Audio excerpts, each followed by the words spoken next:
Ladies and gentlemen, the Palace Press Officer under Secretary Claire Castro.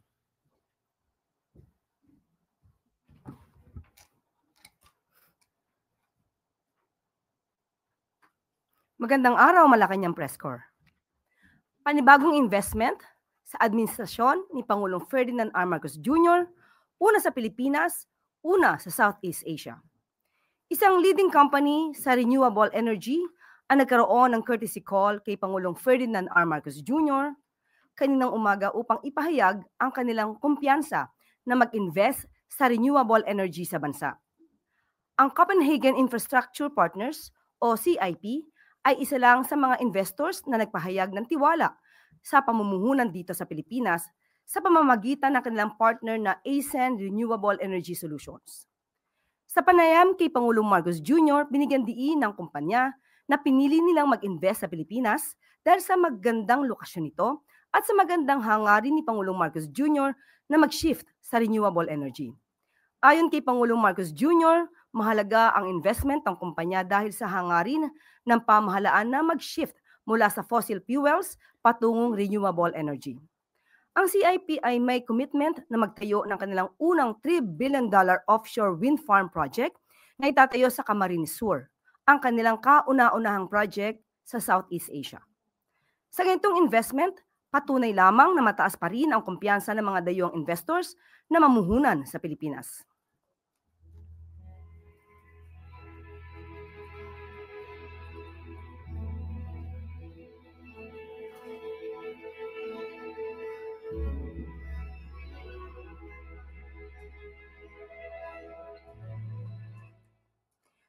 Isang araw bago magpasko, may good news sa ating mga kawani ng gobyerno. Sa ilalim ng administrasyon ni Pangulong Ferdinand R. Marcos Jr., maagang maipamimigay ng Department of Budget and Management o DBM ngayong buwan ang year-end bonus at 5,000 pesos cash gift sa mga kawani ng gobyerno. Ang naturang hakbang ng DBM sa pangunguna ni Secretary Amena Pangandaman ay pagpapakita ng Marcos administration sa pagpapahalaga sa mga lingkod bayan at sa kanilang kabayanihan para sa bayan. Isa rin ito sa mga hakbang ng pamahalaan sa pagkilala sa pagsisikap at dedikasyon ng mga kawani ng gobyerno. Para sa fiscal year 2025, may kabuuang 63.69 billion pesos ang inilaan para sa year-end bonus ng mga civilian at uniform personnel at 9.24 billion pesos naman para sa cash gift na sasaklaw sa mahigit 1.85 milyong empleyado ng pamahalaan sa buong bansa.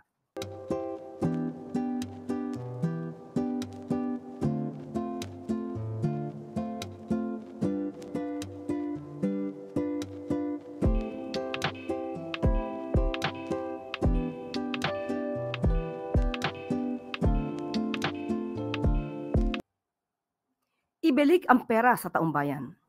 7 mamahaling sasakyan na nakumpiska sa mga diskaya up for auction.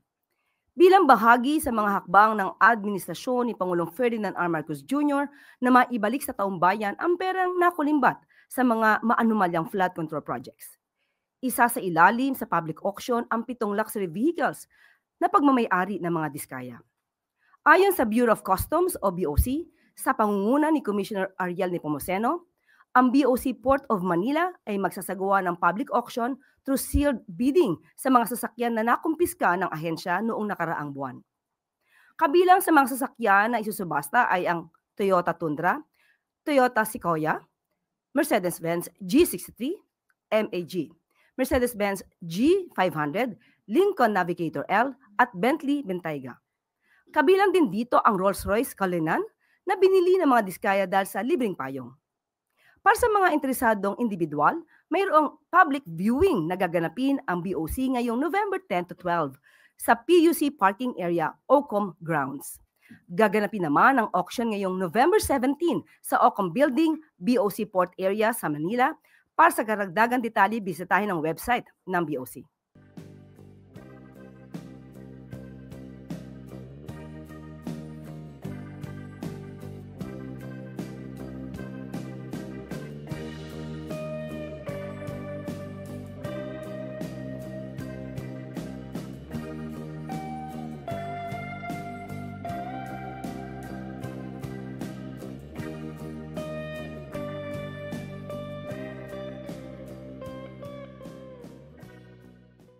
Babasahin po muna natin ang pahayag ng ating Pangulo. Patuloy nating binabantayan ang epekto ng Bagyong Tino na nakaapekto sa mahigit 340,000 katao sa 1,397 barangay sa mga rehiyon ng Mimaropa, Bicol, Western at Central Visayas, Eastern Visayas, Caraga at Negros Island Region. Agad tayong nakapagsagawa ng preemptive evacuations at ngayon ay may mahigit 175,000 katao na pansamantalang nanunuluyan sa evacuation centers sa mga apektadong rehiyon. Ang DSWD ay nakapag-preposition na ng food packs at relief goods sa mga apektadong lugar na handa ng ipamahagi. Ang DOE at NEA ay tumutugon na sa mga ulat ng power outages, habang ang DPWH at MMDA ay nagpapakilos ng mga clearing teams para linisin ang mga daan. Tutungo rin ng ilang miyembro ng gabinete sa mga pinakaapektadong probinsya upang personal na alamin ang kalagayan at tiyaking na ibabalik agad ang mga pangunahing serbisyo. Tinitiyak ng pamahalaan ang patuloy na pagkilos upang mapabilis ang pagbangon ng ating mga kababayan. Manatiling alerto at makinig sa abiso ng inyong mga lokal na opisyal. Yan po ang pahayag ng ating Pangulo. At maaari na po akong tumanggap ng inyong mga katanungan. Unang tanong mula kay Chloe Hofana, Business World. Okay na daw siya. Christian Yusores, DZMM.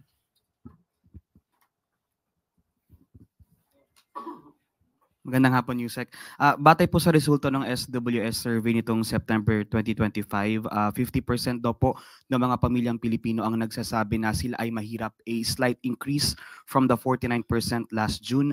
Ang sabi po ng SWS, isa sa mga pangunahing rason ng mga sinurvey ay yung inflation at mataas po na presyo ng mga bilihin. Ano po ang reaksyon ng Malacanang dito? Unang-una po, alam naman po natin ang survey ng SWS ay subjective indicator of well-being. At aaralin po kung saan ito nanggagaling at kung may kakulangan at kung saan may kakulangan.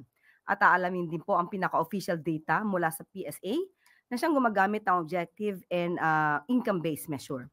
So sa ating pagkakaalam, at ito naman yung datos na rin po, ang Pangulo po at ang administrasyon na ito ay talagang gumaganap para po maiangat ang buhay ng bawat Pilipino.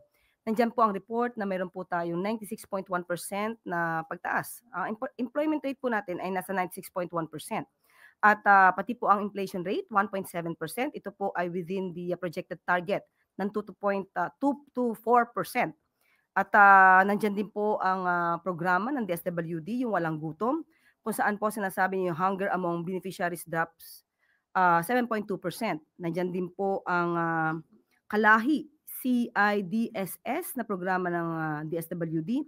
Ang tawag dito ay Kapit Bisig Laban sa Kahirapan, Comprehensive and Integrated Delivery of Social Services. Kasama na rin po ang Sustainable Livelihood Program ng DSWD. At alam din po natin na 860,471 members na po ng 4Ps ang gumraduate. At sila po ay kumbaga ay nakagraduate na sa kanilang kahirapan at sila po ay naalis na sa 4Ps program. But still, magpapatuloy pa rin po ang Pangulo at ang administrasyon na mapagaan pa po ang kabuhayan ng bawat Pilipino. One follow-up lang po. But ma'am, how does the palace view this na ganito pa rin po yung numero ng mga nagsasabing sila ay mahirap despite po yung efforts ng government na ibaba ang presyo ng mga bilihin, nagpapatupad ng wage hike per regions, and you mentioned mataas ang employment rate natin and other steps are ginagawa po ng government? Kaya nga po aaralin po ito dahil sabi nga po natin ang SWS survey ay subjective po, subjective indicator of well-being. So mas gugustuhin po natin na makita yung pinaka-official data from the PSA, but still hindi po naman ito magbibingi-bingihan ng gobyerno at lahat naman po ng ating madidinig ay pakinggan po para mas maging maganda pa po ang serbisyo ng pamahalaan sa ating mga kababayan. Sunod na tanong mula kay Maricel Halili, TV5.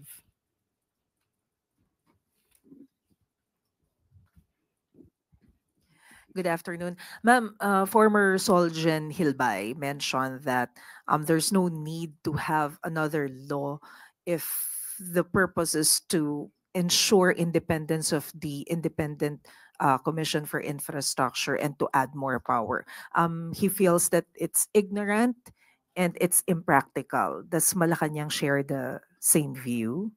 Doon po siguro sa sinasabi niya na hindi kakailanganin pa ng another ng batas to create another independent commission to investigate the anomalous flood control projects. May punto po si former Solgen Hilbay. At hindi po ba nung una pa lamang nung ginawa ng Pangulo through EO 94, itong independent commission nagsasabi na hindi ba nadodoble ang trabaho nito dahil may ombudsman na, may DOJ pa. At pero ang sa paningin po kasi ng Pangulo ay kailangan po ng makakatulong na makapag-gather ng mga dokumento para mas mapabilis ang pag-iimbestiga ng DOJ sa kanong ombudsman. So kung mag-create muli ng panibagong independent body, baka nga po magkaroon na lang ng redundancy. At may punto po siya sa ganong mensahe. So does it mean that Malacanang does not support yung proposal for an independent People's Commission? Depende po yan. Kung ano po ang nailagay sa bill at ito'y aaraling mabuti at kung ito'y maipapasa naman nila sa batas, wala naman po magagawa ang Pangulo dyan dahil yan naman po ang trabaho ng mga mambabatas natin, magpasa ng batas. Sunod na tanong mula kay Ivy Reyes, Bilyonaryo.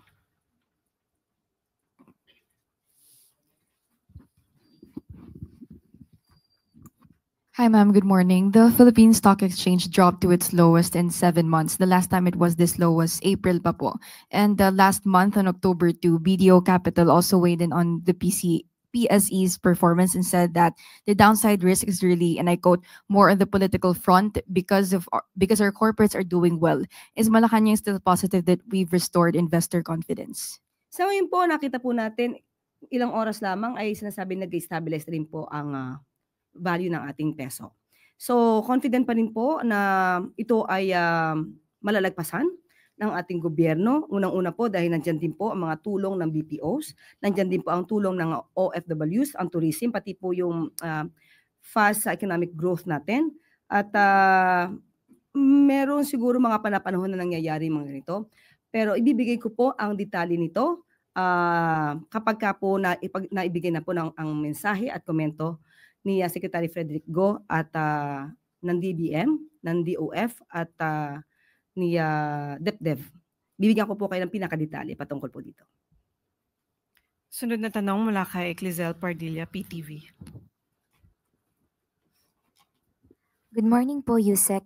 Yusek, what are the instructions of President po to the ICT and other government agencies on cyber attacks expected to stage po on November 5? Yes, opo, nababalitaan po natin yan. At mismo si Secretary Henry Aguda na po ang ating kinausap at nagbigay po siya ng kanyang mensahe. Ito po ang sinabi ni Secretary Henry Aguda ng DICT. The President directed DICT and all cyber teams in government to be vigilant and prepare for the November 5 possible DDoS attacks. The ICT has activated Oplan Cyber Dome to ensure that all digital services of the government as well as privately operated critical information infrastructure such as banks, telcos, hospitals, etc. are also protected and ready to respond to any DDoS attacks. The public is assured that the government and the private sectors are working hand in hand to ensure all digital services are available and secure. So yan po ang mensahe ni Secretary Aguda at yan po ang pinaka-direktiba ng Pangulo sa nasabing ahensya. Ma'am, follow up, may mga group na rin po ba na tinitingnan yung DICT na magjo-join at ano po yung posibleng kaharapin ng mga group na gagawa po ng traffic flood? Sa ngayon wala pa po sa atin na ibigay na pinakadetalye at siguro manatili muna ito na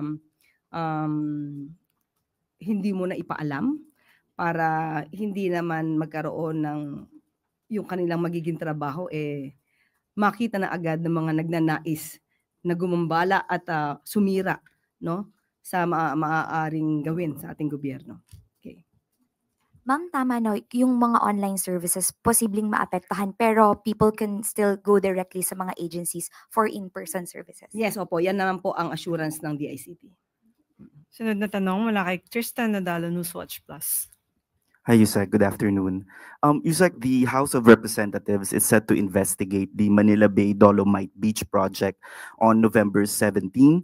Lawmakers want to find out whether the artificial beach has contributed to the massive flooding in the capital city or nasunod po ba yung Manila Bay Rehabilitation Plan. Does Malacanang support this kind of congressional move to look into the Dolomite Beach project?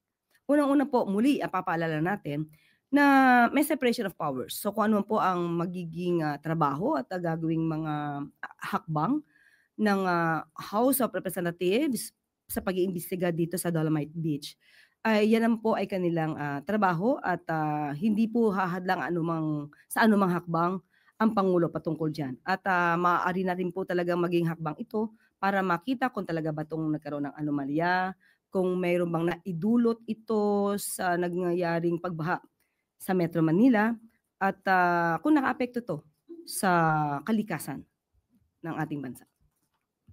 And follow-up lang din po doon sa Dolomite, while it is a congressional initiative po, no, yung multi-million peso project was implemented during the Duterte administration. Some saying it's around 300 to 500 million peso ang nagastos. So may mga initial reaction na po na it could be politically motivated, aimed at putting the blame again on the Dutertes para po mapagtakpan daw yung flood control corruption. Hindi naman po ibig sabihin na kapag po iniimbestigahan ang mga proyekto ng nakaraang administrasyon, ito'y pamumulitika lamang.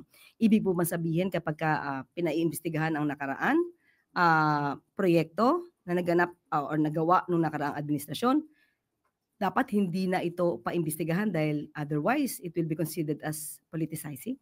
Parang hindi naman po yata tama yun. Ibig sabihin po nun, kapag hindi na ginalaw o inalam ang nangyari noong nakaraang administrasyon, parang libre na po lahat ang kanilang ginawa. So tama lamang po ito. Pero muli, ang sabi ng Pangulo at ang administrasyong ito, hindi po sila makikialam kung ano po ang ginagawa ng mga mambabatas natin sa kanilang pag-iimbestiga. Thank you po, Yusek. Huling tanong mula kay Bella Carriazo, Philippine Star. Good afternoon. Ma'am, yung sa pagbaba ng peso naman, although na-mention nyo na rin na in-expect nyo na mag-improve, pero considering ma'am nasa holiday season tayo and expect natin na mas maraming mga OFWs na magpadala, so hindi ba alarming yung na-breach na niya yung 59 level despite nga yung efforts ng government na i-boost yung confidence para sa mga investors natin? Muli, sabi nga po natin, ang detalye po ay ibibigay po natin kay Secretary Go or sa DepDev at sa DOF. At hindi po ako maaari makapag-speculate dahil mas may alam po ang nasabi kong mga ahensya. But still, ano pa lang po ngayon, October. So, malayo pa po ang Kapaskuhan at magiging maganda naman po siguro ang mga remittances mula sa ating mga OFWs at yung ano magiging negosyo na darating na Pasko. Ma'am, balikan ko lang po yung Dolomite Beach. Meron po ba kayong categorical answer na hindi ang Malacanang behind? Kasi for sure ang mga pro-Duterte magsasabi na Malacanang ang behind dito sa effort na imbestigahan itong Dolomite Beach. Bago sila magsalita niyan, patunayan muna nila na ang Pangulo ang behind dito sa Dolomite Beach probe. Kasi kung wala at nag-speculate lang tayo na sasabihin nila na ang Pangulo ang behind dito, hindi naman po yun makatwiran.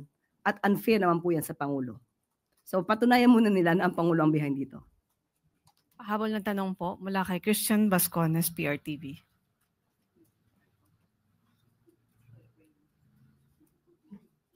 Yusek, lilihis lang po ako. What is your reaction to former Senator Laila de Lima's remark that you are the one of the best choice for the position of SOJ? Sabi niya, matapang din yon. Maraming salamat sa pagkukonsidera sa akin, pero hindi po talaga po tayo nag-a-apply para maging SOJ. So siguro yung mga ayaw sa akin na maging SOJ ako, kalma lang, hindi po tayo nag-a-apply para dyan. So yun po, para mas maliwanag. Pero maraming salamat po kay Congressman Laila de Lima for saying those kind words. Salamat po. Huling tanong mula kay Vance Fernandez, Police Files. Yes, ma'am. Good afternoon. As the current motion of the government, its persecution against corruption and ghost projects, its present efforts as such as tell a statement. Is this the best the administration can do? Is the government anywhere near its actual potential promise to the Filipino people? How much more assurance can the administration still offer before the pressure of the people to do something finally boil over? Yung hindi pa po nakokontento sa ngayon, patuloy ang pagtatrabaho ng administrasyon at ilang mga ahensya para po matugunan ang issue na ito. Nandiyan na nga po, binalita ko kanina, yung pag-auction ng mga nakuhang mga sasakyan mula sa mga diskaya. Nandiyan po ang pagsasampa ng mga kaso sa mga nasasabing sangkot. Ito na po ay isa sa pinakamabilis na aksyon na maaaring gawin ng administrasyon. At kung may ibibilis pa, magbigay po sila ng suggestion. Balik sa Maraming iyo, salamat. Secretary. Pangakong itaguyod ang kabuhayan ng mga magsasaka, isa sa katuparan ni Pangulong Ferdinand R. Marcos Jr. Bilang pagtupad sa pangako ni Pangulong Marcos Jr. na isulong ang kabuhayan ng mga magsasaka sa bansa, inaprubahan ng Department of Budget and Management o DBM ang paglabas ng 1.665 billion pesos na pondo bilang karagdagang suporta sa Rice Seed Program ng pamahalaan. Ang Rice Seed ay programa ng Department of Agriculture sa pangunguna ni Secretary Francisco Tio Laurel na ipinapatupad ng Philippine Rice Research Institute of PhilRice. Layunin ng programa na paunlarin, paramihin, ipamahagi at itaguyod ang paggamit ng dekalidad na inbred rice seeds sa mga magsasaka. Gayon din ang palakasin ang mga kooperatiba at asosasyon ng mga rice or rather seed growers. Naglalayon din ang programang ito ng Marcos administration na mapataas yung produksyon at kita ng mga magsasaka sa pamamagitan ng pagbigay sa kanila ng nararapat na suporta. Sa ilalim ng liderato ni Pangulong Marcos Jr., lahat ng Pilipino ay tutulungan sa pag-angat sa kanilang kabuhayan, lalong-lalo na ang mga magsasaka.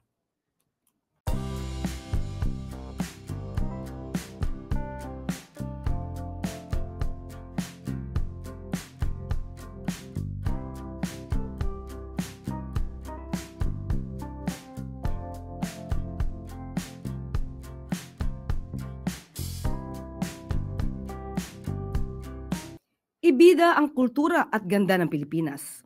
Alinsunod sa utos ni Pangulong Ferdinand R. Marcos Jr. na iparating sa buong mundo ang kultura at ganda ng Pilipinas, aabot sa 27 tourism stakeholders sa bansa ang lalahok sa World Travel Market o WTM, London, na nagsimula ngayong araw at matatapos sa November 6. Sa ulat ng Department of Tourism sa pangunguna ni Secretary Cristina Garcia Frasco, ang WTM ay isa sa most influential global events para sa travel and tourism industry, kung saan aabot sa 184 na bansa ang inaasahang lalahok dito. At aabot naman sa 43,000 individuals ang inaasahang dadalo. Pangungunahan ni Secretary Frasco at Tourism Promotions Board Chief Operating Officer Maria Margarita Montemayor Nograles ang delegasyon ng Pilipinas. Sa hangarin ni Pangulong Marcos Jr., binigyan diin ni Secretary Frasco na handa ang Pilipinas na makipag-ugnayan sa ibang bansa upang magbukas ng maraming opportunity sa tourism stakeholders, iangat ang komunidad ng Pilipinas at maging tourism powerhouse ang Pilipinas sa Asia. Kasabay ng pag-angat ng pamumuhay ng mga Pilipino, hangad din ni Pangulong Marcos Jr. na maiangat ang turismo ng Pilipinas bilang bahagi ng adhikain sa ilalim ng inklusibo at produktibong bagong Pilipinas.